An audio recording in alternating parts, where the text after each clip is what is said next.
Welcome to JLab, a podcast from the Civic Journalism Lab, a forum for professional, student and community journalists in the northeast of England to meet, learn and collaborate. It's supported by Newcastle University and by BBC North East and Cumbria. My name is Ian Wiley, and the focus of this podcast episode is the coming together of social media and journalism. And we'll be hearing the thoughts and experiences of Carroll, who's managing editor of the US and UK daily news function at LinkedIn, which has built a massive network of more than 600 million users across more than 200 countries. Social media platforms like Facebook, Twitter and LinkedIn have been a huge disruptor for news organisations, and it's where millions of people now get their fix of daily news. So let's listen to what Katie has to share about how journalists can benefit from social media platforms. So I consider myself both a hack and a hacker. I have sort of a tech startup background in San Francisco and have kind of become a journalist on the job in a way. I think a lot of the work that we're doing at LinkedIn is kind of marrying those two backgrounds and those two worlds. And so I wanted to go through sort of how our team has come about and how content on LinkedIn has kind of evolved. And then also some practical tips for the journalists in the room who are trying to think about how to actually get the most of this platform. So I wanted to start with just a little bit about us. So this is our vision, and it's fairly lofty: create economic opportunity for every member of the global workforce.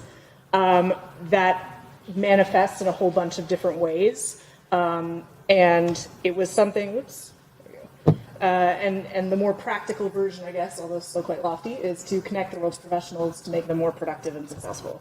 So, it's not necessarily immediately clear how content does or doesn't fit.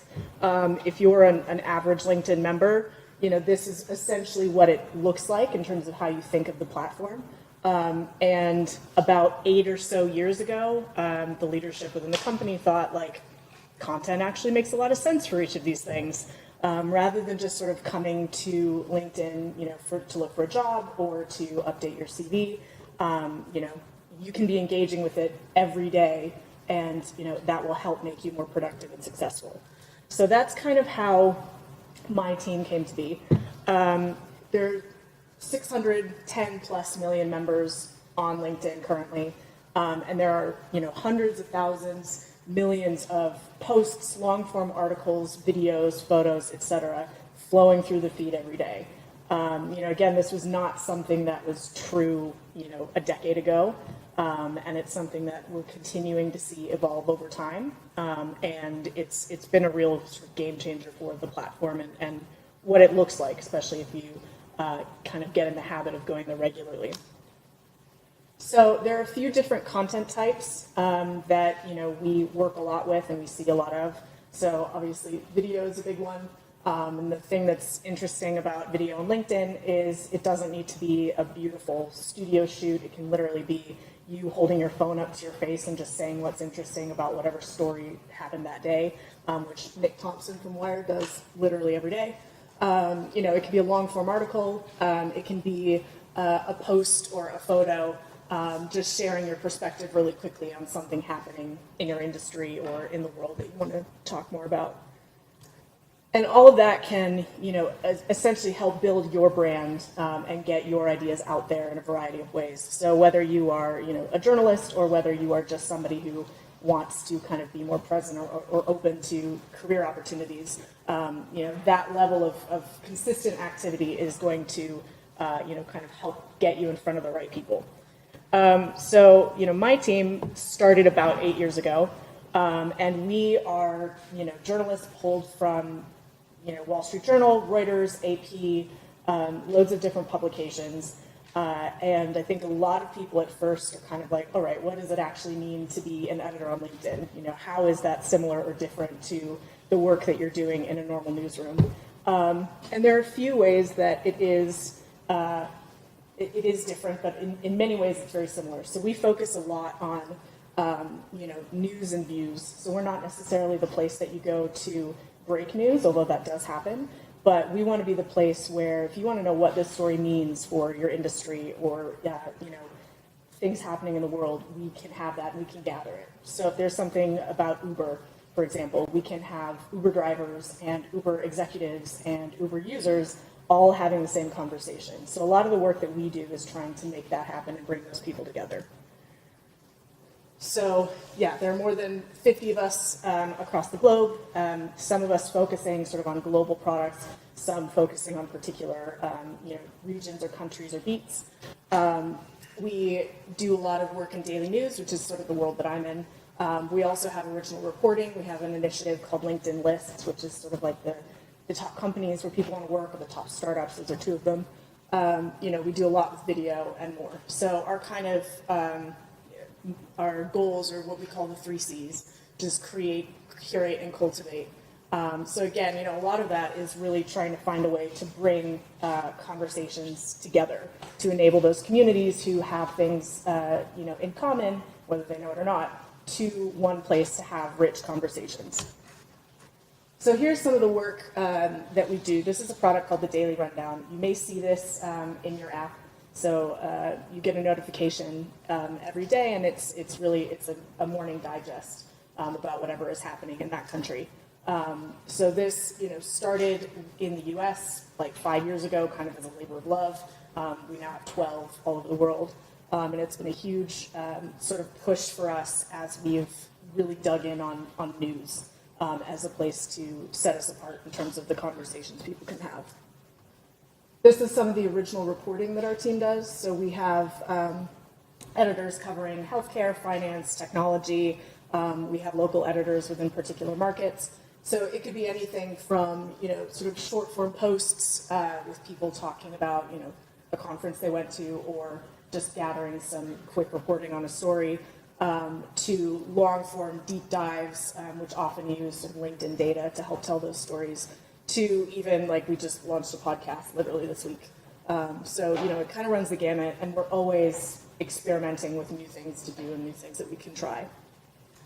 And then the big one, and this is kind of, I think, where journalists can get a lot of value, is what we call storylines. So basically, this is a module on your desktop or in your app that shows, curated trending topics. So these are all, created by our team, and we're basically gathering some of those conversations. So journalists have become crucial to the success of storylines. We work very closely with a lot of different newsrooms, but basically, journalists are the subject matter experts for whatever their beat is or whatever the story is. So, we get people all the time who are sharing something about a piece that they've written, or just weighing in on something that they're an expert on, and that can end up being sort of the focal point of a storyline. So it's great for visibility. And also, kind of sets the context for the conversations that people are going to see. So that's definitely sort of the key to being successful on LinkedIn as a journalist. We think a lot about conversation, and that really is kind of the thing that sets us apart, is that we can have, really high quality, rich conversations with experts in a variety of fields. And so if you're a journalist, thinking about what people are already talking about or how you can fit into those conversations is extremely impactful. And so, share the pieces that you're writing, but add a little bit more, add your perspective to something, add a little bit of extra information there, post consistently, and then really, keep your eyes on trends. And you can end up building a significant following. So LinkedIn has become a key channel for a lot of business writers and a lot of publishers. So here's some examples of some conversations that journalists have sparked and had. So this was a storyline from a week or so ago. Actually, like you can see, so we put together sort of the top overview of what the story actually is.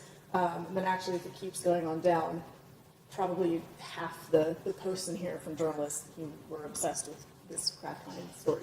But some really interesting conversations. And then each of those comments on those posts, goes back to the original poster. So you end up having, people really getting involved in whatever the conversation is in those comments, and it feeds each other.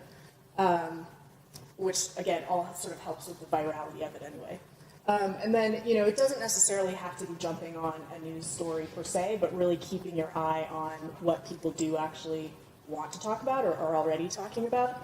I thought this was a great example of of a journalist kind of taking a look at what people are gravitating toward in terms of topics and putting that together in an interesting way. And this turned into a really rich conversation. And then also, video obviously is incredibly compelling, does hugely well on the platform, and is very easy to just, again, sort of talk to a phone and say, here's what I think about this story.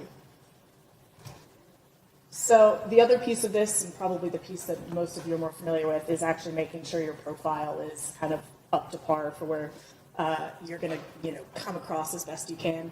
So, basically make sure it's all filled out. That's sort of the, the low-hanging fruit of it.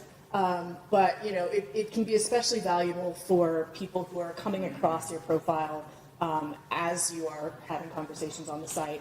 It's also helpful if you are, sending an email to somebody for potential sourcing, which is obviously the other piece of this that we see a lot of. There are loads of stories that, journalists have looked on the platform and gotten in touch with people who could be sources and things like that.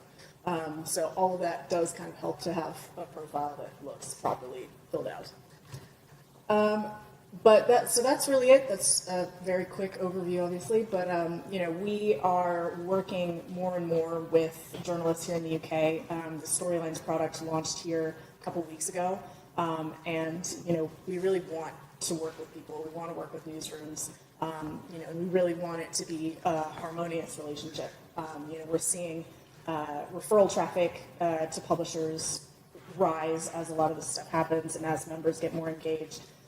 So, this is definitely a friend, not a foe type situation. We want it to be a rewarding experience for publishers and journalists as well. So, yeah, that's it.